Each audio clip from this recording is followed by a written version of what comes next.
আছে যারা বেসরকারি জব করে, তারা আমার সঙ্গে দেখা সাক্ষাৎ করলে বলে আলহামদুলিল্লাহ আমি অনেক সুখী আছি। তাদের শুরু করি, অনেকে অনেক কথা বলছে যে এই জগতে আসলে কেউ সফলতা মানে নিয়ে আসতে পারে না, পড়াশোনা করে যদি এগুলাই করতে হয় তাহলে তো পড়াশোনা না করাই ভালো ছিল। তখন মনে মনে একটু খারাপ লাগতো যে আসলে আমি কোন জগতে আসলে। আমাদের সরকারের যে একটা পদক্ষেপ যে যুব উন্নয়নের মাধ্যমে আমার জানা মতে বেশ কিছু কোর্স রয়েছে, এখানে একাধিক কোর্স রয়েছে। এই কোর্সগুলো যদি কেউ গ্রহণ করে আসলে তারা বেকার থাকবে না। আসসালামু আলাইকুম, শুভেচ্ছা সুপ্রিয় দর্শক। আজকে এক যুবকের আত্মকথা শুনবো আমরা, যিনি মাস্টার্স পাস করার পর চাকুরি না পেয়ে কি করছেন সেটাই শুনবো।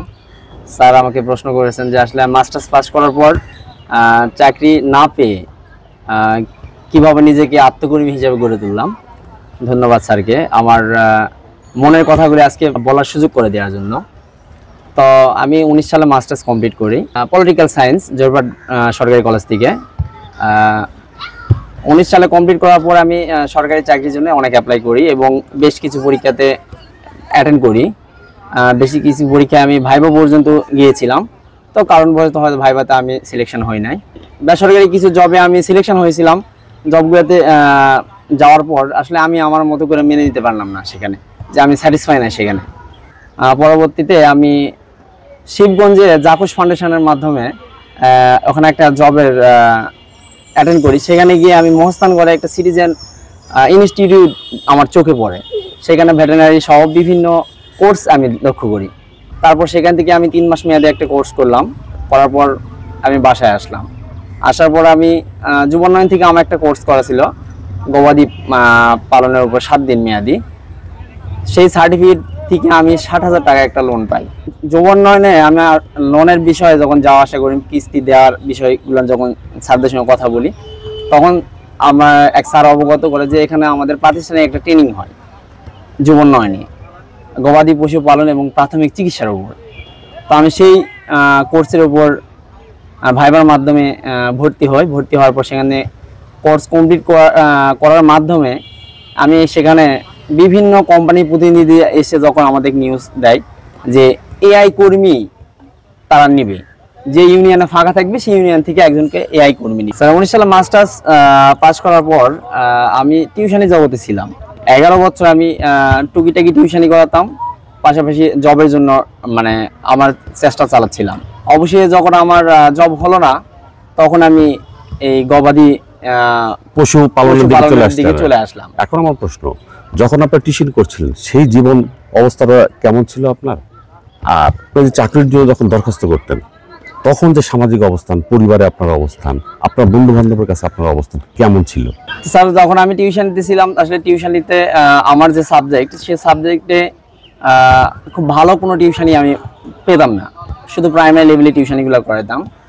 তখন কোনো রকমে আমার জীবন যেমন চলতো আর কি, হাত খরচ বা পরিবারে সেভাবে সাপোর্ট করতে পারতাম না। আমার বাবা একদমই সাধারণ একজন কৃষক, তো কোনো রকমে পরিবার চলতো। আর বন্ধু বান্ধবদের সঙ্গে আসলে ওভাবে আড্ডা দেওয়ার মতো সময় হয় না, কারণ যে আমার চেষ্টা ছিল যে একটা যেভাবে একটা আমি কর্মসংস্থান সৃষ্টি করবো বা একটা চাকরি নিব।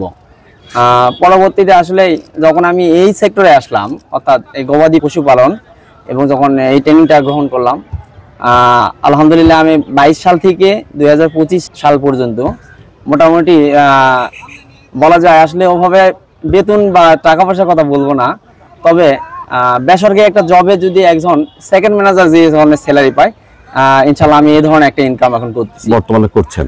আমরা তার আগে শুনতে চাই আপনার প্রশিক্ষণ নেওয়ার পূর্বে জীবন ব্যবস্থা যেটা ছিল এবং প্রশিক্ষণ নেওয়ার পরে যখন আপনি আয় করছেন, এই দুইয়ের মধ্যে পার্থক্যটা কেমন হচ্ছে? স্যার পার্থক্য তো অনেক। আগে যখন আমি এই প্রশিক্ষণের আগে যখন টিউশনি করতাম বা এমনি যখন এমনিতে ঘুরে বেড়াতাম, তখন তো জীবনযাত্রার মান অনেক খারাপ ছিল। সব কিছুতেই নিজেকে আসলে অ্যাটেন্ড করাতে পারতাম না। এখন আড়ষ্ট হয়ে থাকতেন? জি অবশ্যই আড়ষ্ট হয়ে থাকি। নিজের থেকে আসলে সব জায়গাতে আসলে যাইতে পারতাম না। মনে মনে ভাবতাম যে আমি একটা বেকার ছেলে, আমি সকলের সামনে পরিচয় কি দিব? আমার পরিচয় ছিল না। আমি একটা মাস্টার্স ছেলে, আমি আসলে আমার কোনো কর্ম নাই, একটা মানে উদাস ভাবে চলাফেরা, টিউশনি কোনো আসলে একটা পরিচয় নয়। এইটাই স্যার। এখানে বাবা মা তো একটা স্বপ্ন দেখে আপনাকে পড়াশোনা করাইছেন যে আপনি চাকরি করবেন, মাস্টার্স পাস করবেন, সাহেব হবেন, প্যান্ট শার্ট পরবেন, এটাই তো বাবা মা চেয়েছিল নাকি? জি স্যার। এই চাওয়াটা ছিল তো, সব বাবা মার এটাই চাওয়া অবশ্যই স্যার। থাকে। জি এখন সেটা জেনে হোক বুঝে হোক, জি তো স্যার। সেই জায়গাটায় আপনি তো বাবা মার আশা কি পূরণ করতে পেরেছেন? তারা চাচ্ছিল যে আমি একটা জব করব, যে সেটা হয় সরকারি হোক আর বেসরকারি হোক, একটা জব করব। ফার্স্ট টাইম মানে পরিবার থেকে বলতেছিল, আমার মানে 2 বোন ছিল, তারা বলতেছে মাস্টার্স পাস করলি, ট্রেনিং করতেছিস, এটা কেমন, আগে চাকরি কর, তারপর পরবর্তীতে আসলে এই কাজগুলো করিস। তা আমি বিভিন্ন ফেসবুকে আসলে বিভিন্ন মানে প্রোগ্রামগুলো দেখে যে না, আসলে যদি আমি এই সেক্টরটাতে আমি নিজের মতো করে আগাইতে পারি, তাহলে হয়তো বা পরবর্তীতে চাকরি চেয়ে অনেক ভালো কিছু করতে পারবো। প্রথমে যখন বলবো, যখন এই জগৎটা শুরু করি, অনেকে অনেক কথা বলছে যে এই জগতে আসলে কেউ সফলতা মানে নিয়ে আসতে পারে না, এটা জগৎ হলো, তাহলে পড়াশোনা করে কি লাভ হলো, পড়াশোনা করে যদি এগুলাই করতে হয় তাহলে তো পড়াশোনা না করাই ভালো ছিল। তখন মনে মনে একটু খারাপ লাগতো যে আসলে আমি কোন জগতে আসলাম, হয়তোবা আমি এখানে সফলতা আনতে পারবো কিনা। মনে মনে ভাবতাম যে ভুল কিছু সিলেকশন করলাম নাকি। তারপর মনে মনে ভাবতাম দেখি চেষ্টা একটু করি। আমার চাকরির বয়সও ছিল, তা আমি মনে করলাম যে না, জবের ট্রাই আবারও চালাবো, পাশাপাশি এইটাকে বাদ দিব না, এটাকে আমি আমার লাইফের সঙ্গে নিয়ে নিলাম একবারে। দেখি যদি জব ভালো কিছু হয় জব করবো, না হলে আমি এটাকেই সামনে এগিয়ে নিয়ে যাবো। আমি এই জগতে যখন মাস্টার্স পাস করে আসি, আমি সিলেট কৃষি বিশ্ববিদ্যালয়ের আন্ডারে কিন্তু এআই ট্রেনিং করি। সেখানে স্যাররা একটা কথা বলছিল আমাদের, যে গড় কথাটা বলছিল যে এখানে শিক্ষাগত যোগ্যতা কিন্তু ম্যাক্সিমাম এসএসসি পাস ছিল, এখানে হয়তো হাতে গোনা কয়েকজন ছিল অনার্স মাস্টার্স পাস। তা আমাদের বলছিল যে আপনাদের কিন্তু ট্রেনিং এর পর কিন্তু 1 থেকে 2 বছর আপনাদের শুধু বেকার খাটতে হবে, মানুষের পরিচয় অর্জন করতে হবে, মানুষের বিশ্বাস অর্জন করতে হবে, মানুষের একটা সম্পদে হাত দিতে গেলে বিশ্বাসটা অর্জন করতে হবে।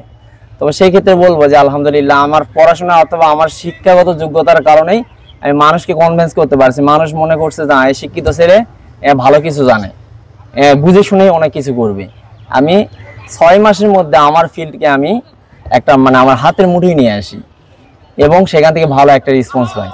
এই যে আপনি পড়াশোনা করে এটা করছেন, এই যারা বলতো তাদেরকে আপনি কি উত্তর দিবেন? স্যার এখন আমাকে আর উত্তর দিতে হয় না। তাদের ধারণা যে এখন যে পশু চিকিৎসক যারা, তাদের ইনকাম অনেক ইনকাম, এবং বর্তমান সমাজে আগে আমি যখন প্রথম ট্রেনিং নেওয়ার সিদ্ধান্ত নিই, তখন যে রেসপন্স ছিল মানুষের যে এটা করবে কেন, এটা ভালো কাজ না, এই গরু লালন পালন পড়াশোনা করে।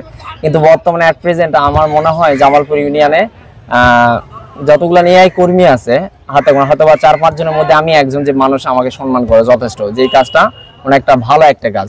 আপনার মতো অনেক ছেলে মেয়েরা কিন্তু এদেশে মাস্টার্স পাস করে বসে আছে, আবার অতদূর কেউ যেতে পারেনি, তার আগে ঝরে পড়েছে, বা অনেকে স্কুল থেকে ঝরে পড়েছে। এরকম হাজারো বেকার যুব আমাদের সমাজে আছে, আমাদের দেশে আছে। তো তারা কিন্তু হতাশ, কি করবে, কুল কিনারা পাচ্ছে না। এই জায়গাটায় আপনার কিছু বলার আছে? বাংলাদেশ সরকারের যে একটা পদক্ষেপ, যে যুব উন্নয়নের মাধ্যমে আমার জানা মতে বেশ কিছু কোর্স রয়েছে, এখানে একাধিক কোর্স রয়েছে। এই কোর্সগুলো যদি কেউ গ্রহণ করে, আসলে তারা বেকার থাকবে না। যদি মনের ইচ্ছা থাকে তাহলে অনেক কিছু করতে পারবে। তার মানে আপনার যে ওই 7 দিনের যুব উন্নয়ন অধিদপ্তরের যে প্রশিক্ষণ, সেটা কি আপনার জীবনটা পাল্টায় দিল? স্যার 7 দিনের যুব উন্নয়নের প্রশিক্ষণ আমার জীবন আসলেই পাল্টাই দিয়েছে। কারণ 7 দিন থেকে আমি কিন্তু প্রাতিষ্ঠানিক 3 মাসের ট্রেনিং কিন্তু যুব উন্নয়নের মাধ্যমে নিই স্যার। আমি 7 দিন না নিতাম, হ্যাঁ, ওই যে মনোবলটা আপনার বৃদ্ধি করালো, সেটা কে? সেটা জীবন, এই 7 দিন এবং এই যুব উন্নয়ন। হ্যাঁ, তারপর তো স্যার এই তো প্রাতিষ্ঠানিক ট্রেনিং গ্রহণ করলাম। তো বললাম যে আসলে অনেক বাংলাদেশে রয়েছে মাস্টার্স পাস, অনার্স পাস, তারা কিন্তু বেকার রয়েছে স্যার।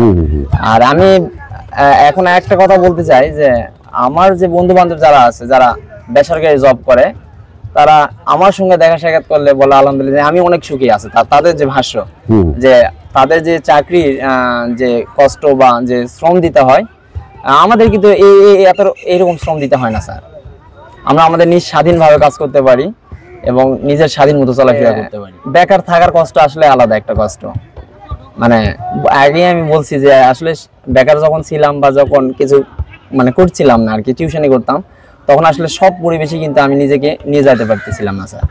এখন বর্তমানে আলহামদুলিল্লাহ যে আমি সব জায়গাতে নিজেকে প্রেজেন্টেশন করতে পারি।